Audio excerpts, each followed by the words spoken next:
Men, who you are is the most important thing. It's that which is within you, that authentic self that's longing to express itself and to burst out with energy and passion and joy and show up differently in your life is you show up fully. And too often it doesn't happen because in our society, too often today, we've been trained as men to kind of stifle and suppress it, or we've gone through taking on baggage through childhood and wherever else, limited beliefs and emotional wounding that lead to feeling disconnected from the truth of yourself.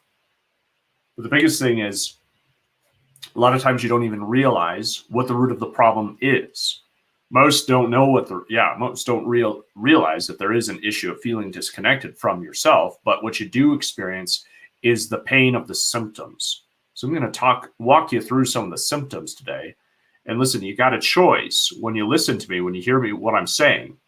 If this resonates, well, you'll know it. And if this resonates with you, and if I'm calling out what's truly painful with you, you got a choice. Block me or send me a message and let's get on a call, right? But let's walk through, let's talk about what are the symptoms? What are the symptoms when you're not showing up as who you are? Your marriage gets stale. And you're going to look at your kids and you're going to feel frustrated because you've lost connection with them. You're going to feel frustrated because the very family that you work so hard to support, you're losing your sense of connection with. And what does that mean? Well, there's communication issues and you don't get along so well. And maybe you react poorly and you snap at your kids and you're impatient and they're saying, hey, can you, put the phone down and just be around? They don't know how to say that a lot of times, especially if your kids are young. They don't even know how to verbalize that. But they're getting worked up and their energy's high and it stresses you out and it eats at your patience and you end up snapping at them and then feeling worse about yourself because you're, having a relation that's showing up in a way that you don't enjoy with your kids. It's painful. And what about with your wife, with your partner? Are things going well there? Again, if you're doing well, a lot of times what's driving you to do well in the area of your life that's visible stems from being hurt inside and trying to fill that void.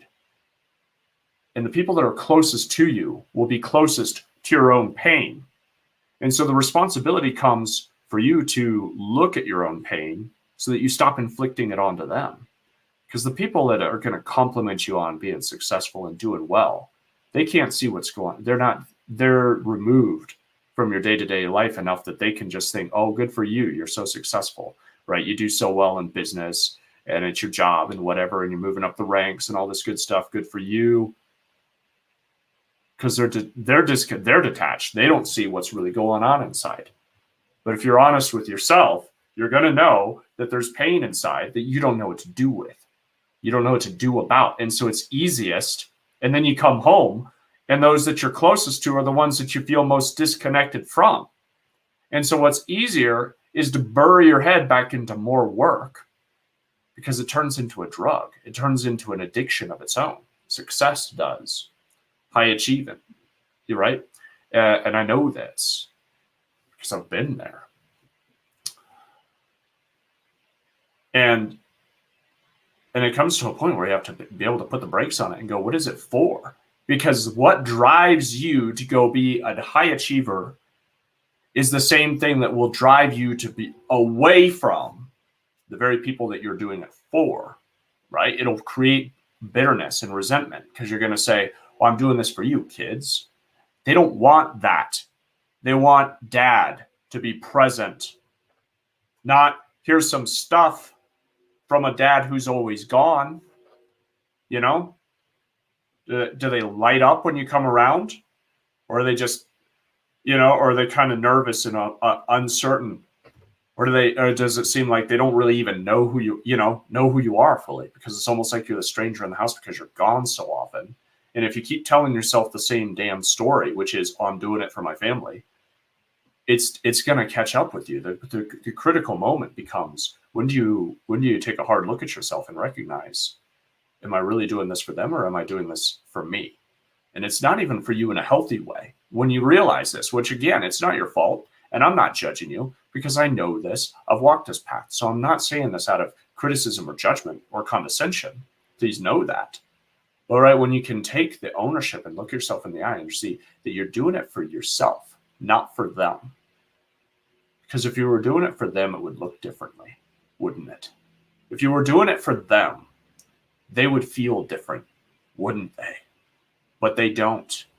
So why do you keep lying to yourself and to them? Because those lies wound them deeply when they just want dad to be present with them. But you can't be present with yourself. And the first step is to be present to the pain that is driving you to tell the lies in the first place that are tearing you apart on the inside. And that's hard to own up to, isn't it? It's hard to look in the mirror and be real. But to be, what else is there? We throw this stupid shit around a bit. Be a real man. What's that mean? Unless you can look in the mirror and be real with yourself. And then you are a real man. Because otherwise, you're running around like a scared little boy trying to impress, probably, because this is pretty common for myself and for a lot of others who I work with and have met, right? You're probably trying to impress the dad who never affirmed you because he had a broken relationship with his dad who never affirmed him. And so it just creates this generational wounding.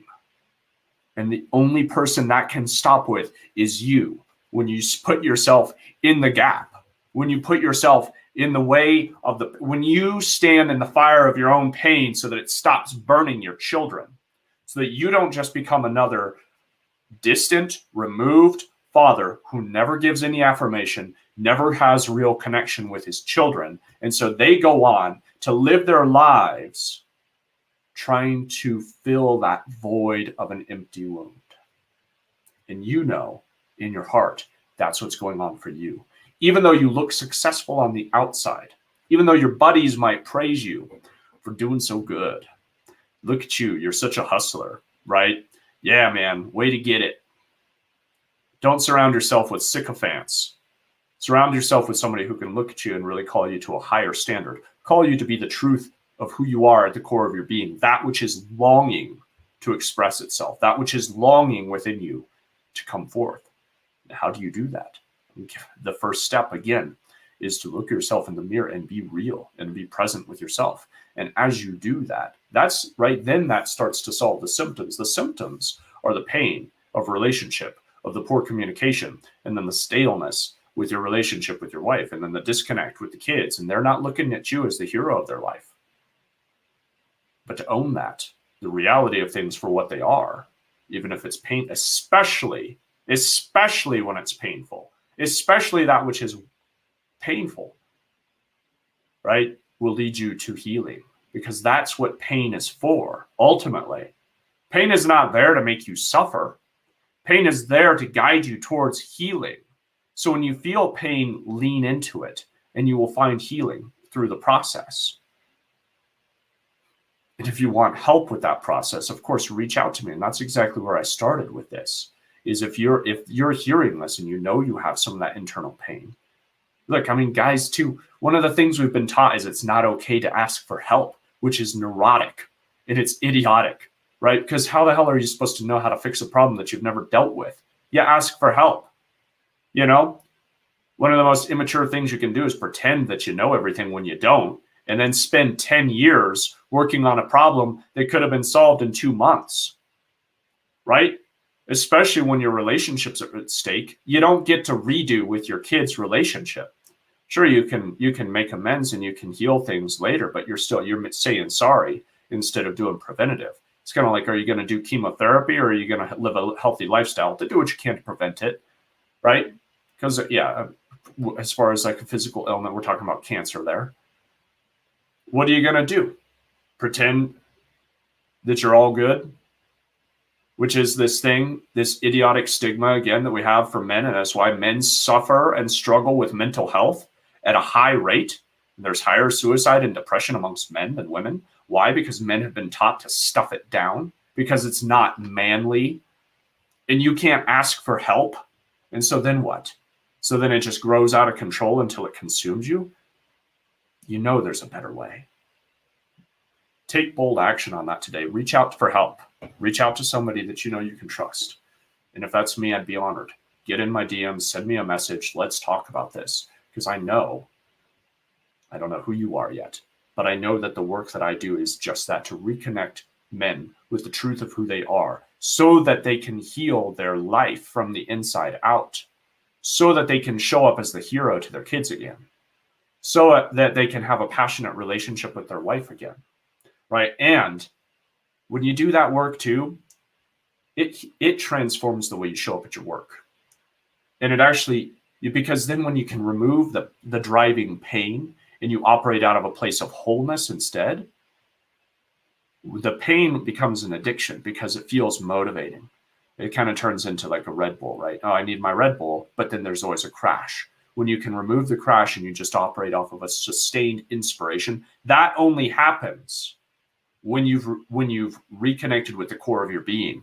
Then you are connected with the source of your own energy. Otherwise, you're constantly fighting against yourself, and your own energy will be drained from you from the inside. So I encourage you, if this resonates with you at all, again, you've got choices. Really, there's two choices. You do something about it. Really, there's one choice. You do something about it.